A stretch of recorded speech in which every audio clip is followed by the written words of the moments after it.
Hey, this is Gratuitous. Welcome to Music Production Made Simple, the show that focuses on best practices about music production, which is based on FL Studio. If you're wanting to become the best producer you could be, subscribe and listen weekly. You can also check out my courses, which teach you the principles and basics of music production. They'll get you up and running quickly. In addition, I also have books on Amazon and tons of music on Spotify. Always feel free to hit me up at hi@itsgratuitous.com. So let's get into the episode. All right, so welcome to episode number 3. This episode is called Gears and Tools Required as a Producer. So what I've done for you guys is I've actually created a free course. It's 100% for free. You don't have to sign up with your email or anything. There's no catch. The course is called Essential Gear Needed to Make Beats, okay? It'll give you a little taste test of my actual membership, of what to expect out of future courses from me. And this course is going to teach you the gear that you need and how to save money, okay? I give you a write-up as well as I provide links. They're Amazon affiliate links, so I will get a commission if you click and purchase, which I would appreciate. But the knowledge is there, okay? So again, it's 100% for free. Just come to the actual episode page. This is episode number 3. Go to the resource section, click the link, take the course, learn the gear, and save money, okay? So I just want to talk a little bit about myself in my experience of purchasing gear, because, I've made some really good purchases as well as some poor purchasing decisions, and I think I could help you buy the right gear as well as save money, okay? Because that's really the goal. You want the highest quality gear while saving money.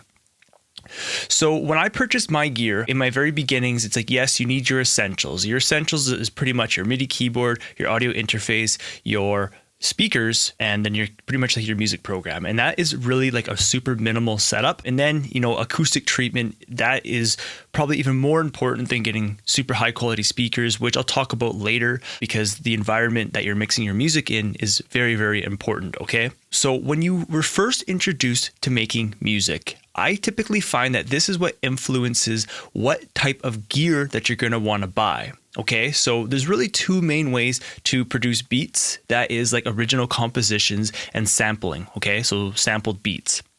So I personally take the approach of original compositions, and the reason for that is because you have 100% ownership, right? You don't have to worry about copyright infringement or anything like that. You have an original sound because you have created the music. It's your own melodies. But original compositions are a little bit harder to create, okay? Because you're going to need to know some music theory. And if you guys want to check out my course, it's called Music Theory and Chords for Beat Makers. I break down music theory really, really simple so that you can get up and running and know how to, work with chords and stuff like that. So you're going to have to know some music theory to program these MIDI notes to create these beautiful compositions, okay? So, there's a little bit of knowledge behind creating these original compositions. And then sampling. So sampling has been around for a very, very long time. It's really what has founded hip hop. It's called an MPC. It's a drum machine. I'll leave a link in the resource section if you want to click through it, check out a little article on MPC. Nowadays, there's tools like Machine and stuff like that, which have taken a more of like a software, hardware combination approach. The whole thing is what you're doing is you're taking a loop, you're slicing it up, and then you're rearranging those slices to create a different melody out of that melody or out of that song, okay? So sampled beats give you a very, very special and unique sound. It's very hard to achieve the same sound through original compositions. When you are sampling someone else's music, you have to be careful of copyright, okay? Because you're using someone else's music. Like I was talking to you in the last episode, once you become a music producer, your product is like your copyright, okay? And you never want to really give that away ever for free. Like you want to negotiate, down to the wire. If you are going to give up your copyright, you want to make sure it is within your best interest, okay? Now you have to be really, really careful what you believe with copyright and what holds true in like court and stuff like that, because you'll hear people within the industry. It's like, oh, if it's only like a little small snippet, you don't have to worry about getting sample clearance, and that is using like pretty much permission to use someone else's copyright, which is like their song.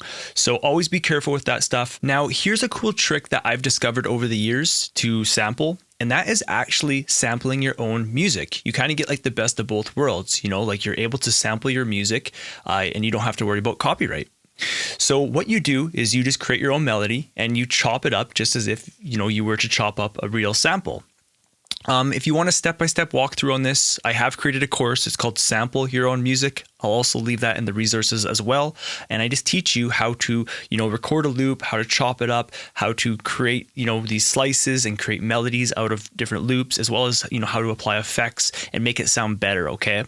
Because, sampling is a very, very special sound. And in my opinion, to be a good producer, you want to learn both original compositions as well as sampling, because you can always incorporate all these different techniques into your compositions at different times, depending on the track. Okay, and so like I was saying, so how you were first introduced to making beats, for myself, like a friend introduced me to making original compositions. So as I was going out to buy my gear, I was more catered towards buying like a MIDI keyboard so I could make original compositions. But if you were introduced to music production to like a friend and he had an MPC or whatever, you might be more leaning towards like sampling and that style of making beats. So it's just important to know what style of music that you're wanting to create.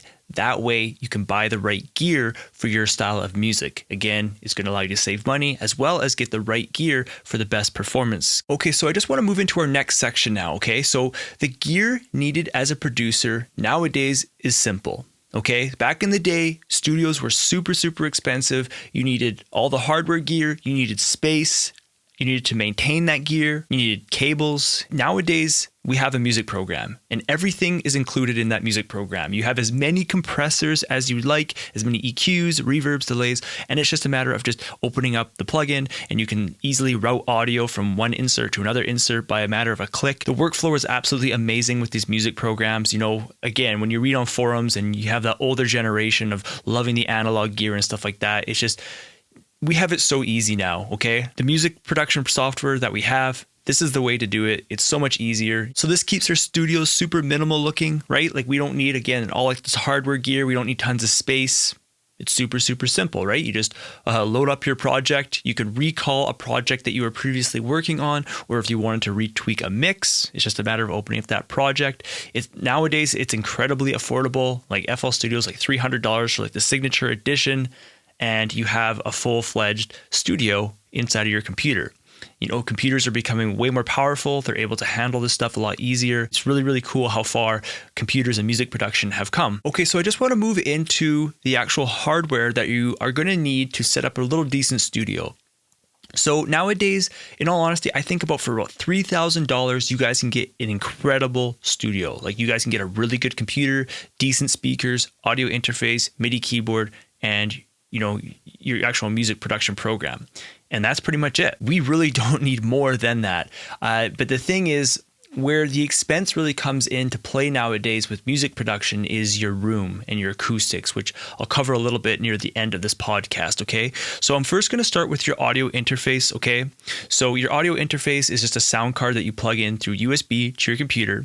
And what it does is it allows you to plug in these special types of speakers. They're called reference monitor speakers. It allows you to plug in microphones like the one I'm talking to you on right now. I'm talking to you on a Shure SM7B. You can plug it in with an XLR cable. You can plug your headphones in. They come with like the preamps so that you can turn up and down the volume. They also have drivers to get better performance out of your music production software, okay? So typically the audio interface's driver performs a lot better than what comes with your music production software like ASIO for All, or in the case of FL Studio, they have the FL Studio ASIO. That one actually performs pretty good. I would recommend using the FL Studio ASIO one. But I have found that the Focusrite driver performs even a little bit better than the FL Studio ASIO. But back in the day, my audio interface at the time, I found that like ASIO for All performed better than even like the audio interface's driver. So it's just a matter of kind of playing with what gives you better performance. But many times these audio interfaces, they come with a driver, and typically they're supposed to give you better performance out of your computer, okay? Now, in terms of like the price point, you have to be thinking about how many microphones will you be recording at once, as well as what kind of gear are you going to be connecting to this audio interface, okay?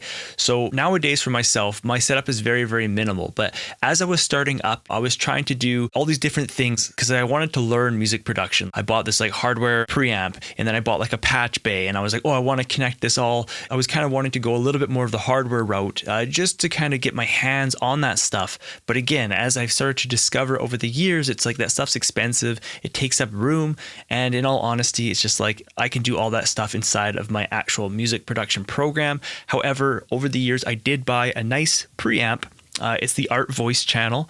And what that allows me to do is just get a nicer, cleaner signal and get a little bit more control over my recording with like some EQ and compression before it actually gets recorded. But again, that's more of like a luxury. So what I'm trying to say with your audio interface, you have to think about how many microphones are you going to be recording at once. Also the gear. So on the back of the audio interface, what can you plug in to it? So in the case of the Focusrite 2i2, I think it just has two outputs. So in other words, one goes to your left speaker and one goes to your right speaker. But back in the day, I had like a Mackie Control Universal. And so a Mackie Control Universal was a MIDI controller with motorized faders. And the reason why you want motorized faders is because it gives you like that real hands-on mixing feel. So for example, if you went from one bank to another bank of sounds, the faders would actually switch to where the actual faders would be. The old audio interface I had, you were able to plug in MIDI connections. Okay, it's like the super old MIDI connections. Like nowadays, we just use USB for MIDI, and that's the most simple way. Like you just plug it in USB to your computer, and that's MIDI. It works.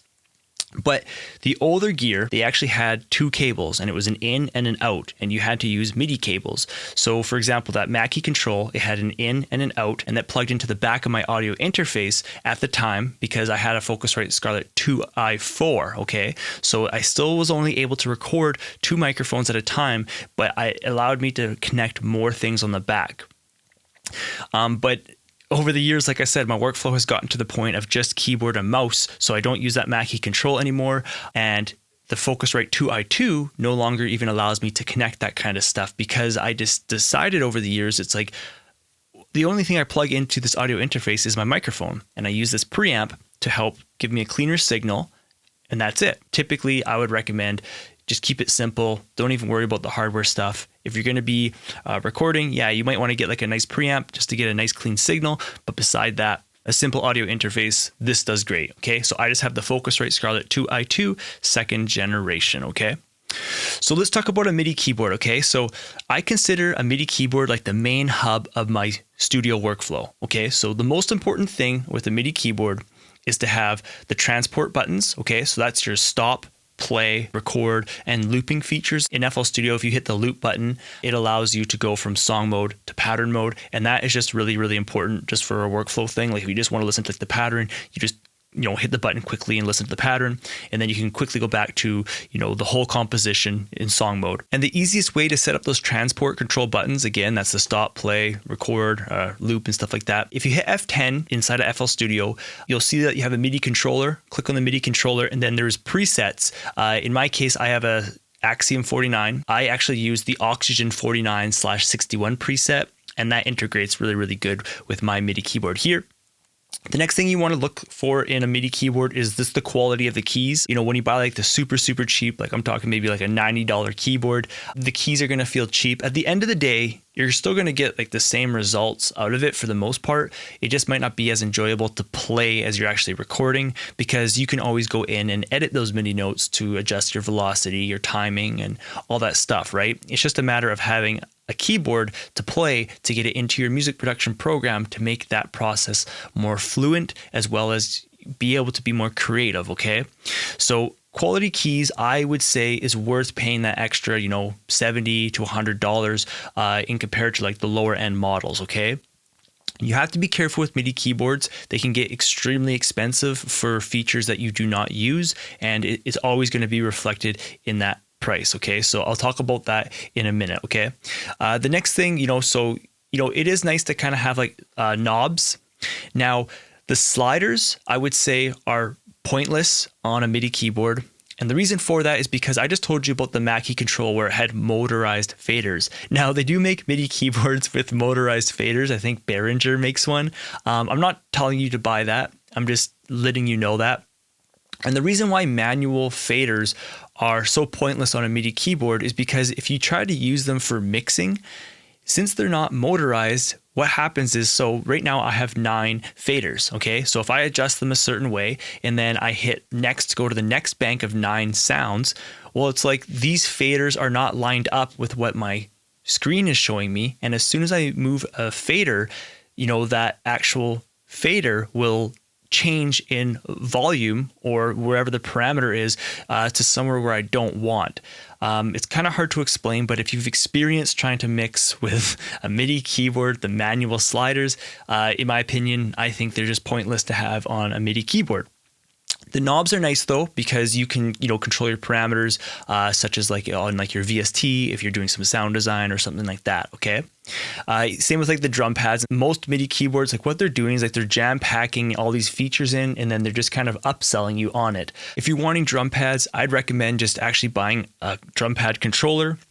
That way, you're going to get higher quality pads, and, it's just actually designed for that purpose. I have a 49 key keyboard. I find that that's a nice medium. I find the smaller keyboards pretty restrictive. Like, it's different if you're using them for travel. That's one thing. But inside your actual studio, like, you're not able to play over octaves, right? And then maybe even like the 61, I would recommend too. That would be nice to have. But again, depending on like the size of your desk and your studio, the 49 is a nice size. It allows you to play a couple octaves, and you can easily just press the octave buttons to go up and down octaves, okay?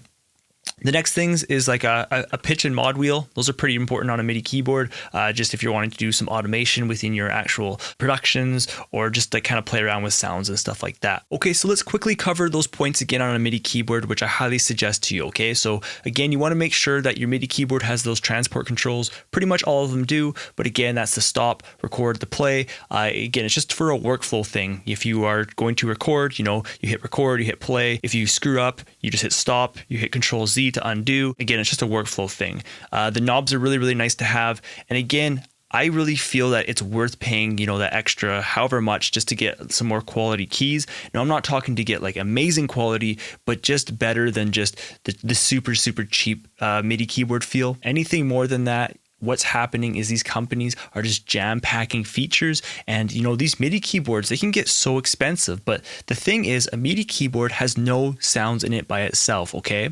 And that's confusing when you're starting up, because you're like, well, where are my sounds? So the MIDI keyboard is all about just controlling your actual music production program. That's why I call the MIDI keyboard like the main hub of my studio, because it's controlling the sounds within my software. For a MIDI keyboard, I'd recommend the M Audio Oxygen. I really feel that that's like your best bang for buck. You get decent keys, you get your knobs, all that kind of stuff, your transport controls, but you're not getting gouged on the price, okay? If you look at like, for example, like a company like Native Instruments, they've recently been releasing like their MIDI controller, and yes, it looks cool, it has, it's all flashy, it integrates really good with their stuff, but again, with FL Studio, you just want a super simple MIDI keyboard. Trust me, it's going to save you money and it's going to give you amazing results, okay? Just be careful not to be paying just this premium for a MIDI keyboard, which doesn't even come with sounds, okay? So let's move on to speakers, okay? So the whole goal of speakers for a studio is to give you a flat response. So what that means is, as a producer, what we're wanting to do is hear the music as accurate as possible, and we're wanting translation. So that's the whole goal of mixing, okay? So when we are actually mixing our music, we want the actual music to sound good on every single audio platform, whether that be earbuds, speakers, in a car, on a TV, wherever. That's the goal, okay? And we want speakers that can give the truest response of that music to our ears, so that we can mix it properly. We can make accurate decisions, okay? So these speakers are called reference monitor speakers. Pretty much when you're starting up, any reputable brand will give you decent results, like Yamaha, KRK. I started with M Audio when I first started up. Now, when you're picking a speaker, since we are creating like bass heavy music, hip hop, dance, stuff like that, I personally would suggest an 8-inch speaker. When I first purchased these types of speakers, I bought a 5-inch speaker, and it was amazing how much bass they lacked. Okay, so the 5-inch speakers, they had no bass, and I was like, because like they're pretty big, like even the 5-inch speakers, like you get them, like you're super excited, you plug them in, and you're like, there was no bass for me to hear what's going on in the low end, and that's really important. As you're mixing your music, you want to hear what's in the low end so you can mix it properly. So over the years, I eventually got 8-inch speakers. Those are really good just even by themselves, but I also suggest getting a subwoofer. But with a subwoofer, you have to make sure that, you're not adjusting the volume super loud on the sub. You want it just so that you are hearing that low end a little bit better. You're also going to need 4 speaker cables when it comes to using a sub, because what happens is it leaves the audio interface, it goes into the sub, the left and right channel, so that's 2 cables, and then it leaves the sub, left and right, again into the speaker, okay? So you're going to need 4. And many times you have to be thinking about your cable length, okay? Because many times like your sub may not be close to your speakers or whatever, so you're going to need to get your audio to the sub, and then you're also going to need the audio back to the speakers, and sometimes even like the left speakers further away than like the right speaker. So those are just things you have to think about as you're purchasing. Over my years, I have just opted into purchasing longer audio cables than I actually need. People within the audio industry, like they're going to be like, no, you have to buy audio cables that are perfect, like, you know, perfect length. And in all honesty, it's like I personally would like the convenience if I end up moving or if I change my studio around. You know, it's like I can move stuff around. I don't have to go and buy more audio cables. Like now, if I was like in a super professional studio where I know I'm setting it up one time, yes, you know, I'm going to make sure that my cables are the same length and pretty much however long they need to be for all that kind of stuff when it comes to noise and, you know, but really like when we're just bedroom studio producers, like don't care about that stuff. Like convenience is more important. Okay. Now, depending on your living situation, sometimes you can't have speakers. So headphones would be your alternative. Okay. So just to give you an idea, I use the Bear Dynamic DT990 Pros, but even if your living situation does allow you to have speakers, many times it's nice just to check the mix on the headphones. And even if you're working with vocals, a lot of times it allows you to hear, the actual stereo spectrum just a little bit better with headphones, and you can just kind of compare to what's going on with your speakers to the headphones. It is back and forth, okay? So again, at the end of the day, it's just all about translation. That's what you're wanting out of your speakers. But here's the kicker, okay? So acoustic treatment and your room. So this is what dictates how good your speakers are going to sound. So a lot of people think that, you know, you're going to have to buy really expensive speakers to hear the audio better. But really, your room that you're in is extremely important. And typically, it's going to be like your most expensive to fix your room, okay? And it's called acoustic treatment. And what it's doing is it's absorbing frequencies so that it's reducing the reflections. Because what happens is when the audio leaves your speakers, you know, it bounces off the walls. And then what happens is the new audio that's coming out is coming to your ears, but the old audio is still bouncing around your room, and it comes back and it skews these frequencies, and you get like phase cancellation and stuff like that. So you're not able to actually mix the music properly. You know, if you ever walk into a room with no acoustic treatment and you clap, you know, it has like that reverb sound. But if you walk into a room with lots of acoustic treatment and you try and clap, you know, that clap is, you know, dampened a lot. Okay. So the things I can tell you about acoustic treatment now, you know, I'm not an acoustician. Okay. So there's people who are actually trained to know, like the frequency response of your room and, you know, how to treat it. Okay, so here's some things I can pass on to you, okay? So the first things that you want to do is you want to tame your first reflection points. So when the audio comes out of your speakers, where does it first hit the walls, okay? That's where you want to tame to help dampen that reflection, okay? That way you can hear your music more accurately. And by doing that, many times your stereo image, you can hear it a lot better. You can also start hearing, you know, more accurate adjustments to things like reverb and compression and stuff like that. The next biggest thing, which is very, very important, is your bass traps. So what happens is the bass gets really, really trapped in all like your corners of your rooms, okay? So it's very, very important to tame the bass. So again, I don't know tons about acoustic treatment, but that's going to get you going and give you a little bit of a better understanding. It's just very important to treat your room, okay? Because, you know, people think like you need all this expensive gear, but if your room is not treated, you're really just burning money for no reason, okay? And so the last thing I want to talk to you about with your gear is how to save money, okay? So you guys can actually be purchasing this gear in bundle deals and save tons of money. For example, you know, there's many times bundle deals with Focusrite where you can buy like the audio interface with some headphones and like a microphone. And with the speakers, many times you can buy speakers with the stands and like the speaker cables and stuff like that. And, you know, it's just going to save you some money. I wish I knew that when I started up. I bought everything individually. And then, you know, a couple of years in, I realized it's like, oh, you can buy this stuff in bundle deals. So that's a little pro tip for you guys, okay? So I hope this episode has helped you out and kind of gained you some knowledge, you know, on what to buy and what not to buy. And, you know, at the end of the day, it's about realizing your workflow and how you work, okay? Because As you progress, what's going to happen is you are going to find out how you work. But in the beginnings, you have no idea, and you're going to want to try out all these different things. For example, I've tried Machine, I've tried MPCs.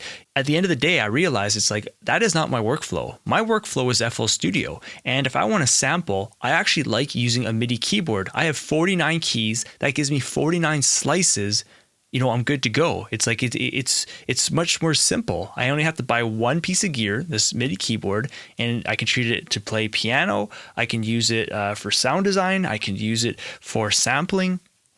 So it's just, over the years, I found that's my workflow. It's simple.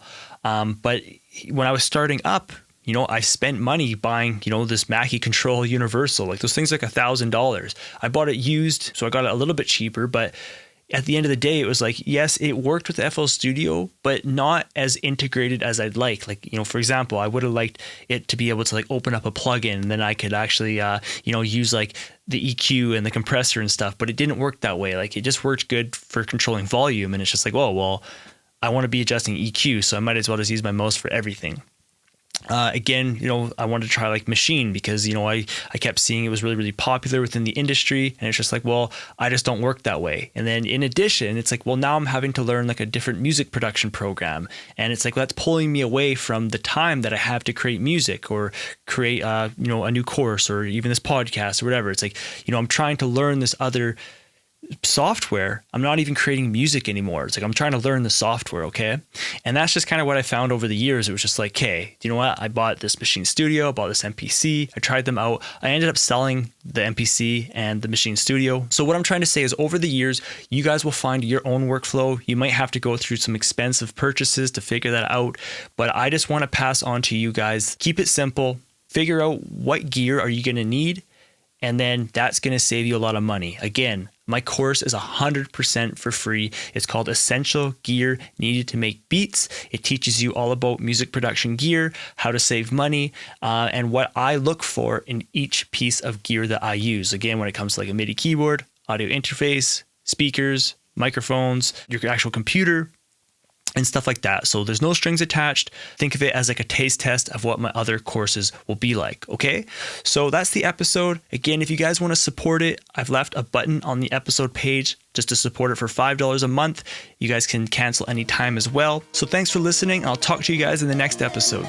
Thanks for checking out the episode. If you had any questions, visit itsgratuitous.com/podcast, select an episode, and submit your question at the bottom of the page to the contact form. If you'd like to take my FL Studio courses, see my current studio and podcasting gear, read my books, or are interested in lessons, visit the link itsgratuitous.com/learning. That page will redirect you to more info and resources. I hope the best with your productions. I'm Gratuitous, and I'll see you in the next episode.